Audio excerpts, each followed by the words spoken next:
Hey, what's up, guys? That time of year. It's the most wonderful time of the year. Yeah. Oh, it's Yule. Oh, I like to say Christmas still. It's more offensive to certain people.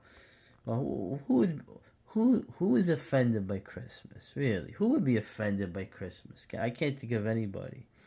But in terms of the Belgian beers, I used to drink more Belgian beers back in the day. They just got too expensive, and they're very rich, heavy beers. My taste has changed a lot. I really have gone back to my DNA roots of the German beer.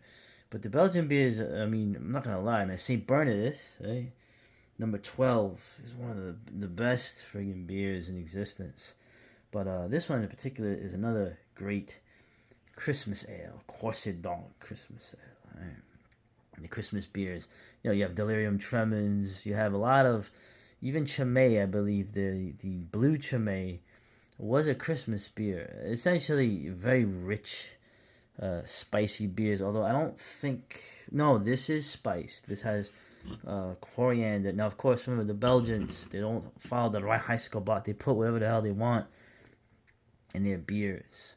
And they're the other side of that, where it's actually a good thing, where at the same time, following the Reinheitsgebot also creates great beer. So the Belgians do a good job. But in this particular case, I'm going to do a beer review of Corsedonk Christmas Ale. I remember enjoying this, particularly in the Forbidden Christmas of 2020, when it was the end of the world and doom if you saw any of your relatives for Christmas, and we defied that. And this was a beer I was enjoying. So let's check it out. We'll use some editing here because I have it's kind of hard to pour the beer properly and film. All right, so we've poured this as usual. Nice creamy thick head, as they say. Beautiful, like a dark brown or almost crimson sort of color. Like a lot of these beers, very rich, very heavy. Let's shut up and swig.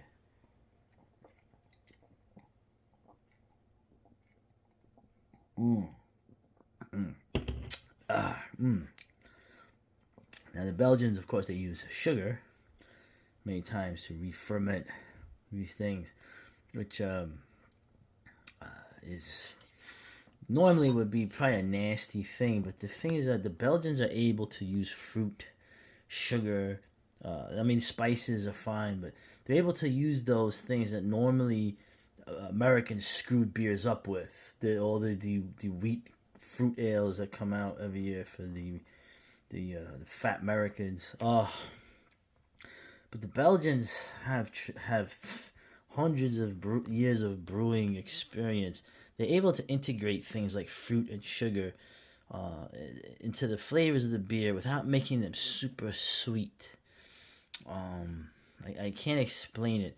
Omegang, the American Belgian brewery, essentially, they make that one beer with the cherries where it is not sweet in the slightest. It's actually very tart and very, like I said, not it's.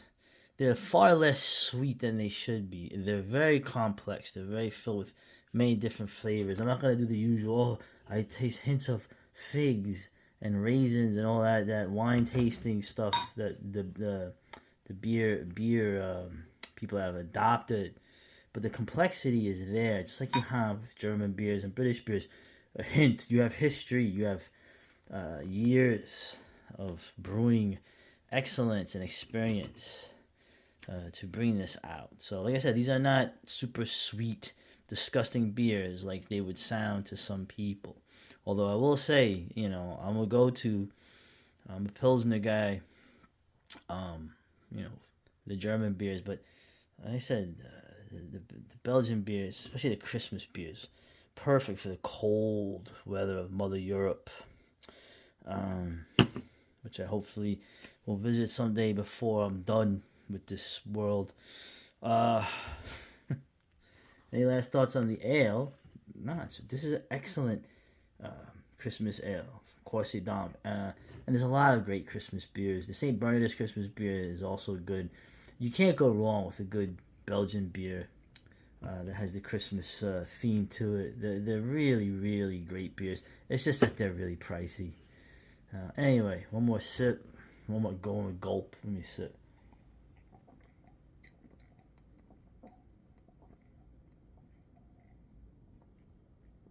Oh yeah, coats the tongue really well. Yeah, pretty good. And they hide the strength very well too, so be careful.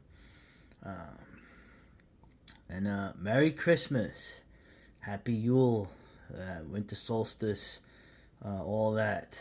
Um, they don't like Christmas increasingly, but we do. Uh, Actually, I don't like Christmas, but not because of the Christmas, but because of it's fallen to the wayside in my case. But for the rest of you, enjoy it and be of good cheer. All right, later.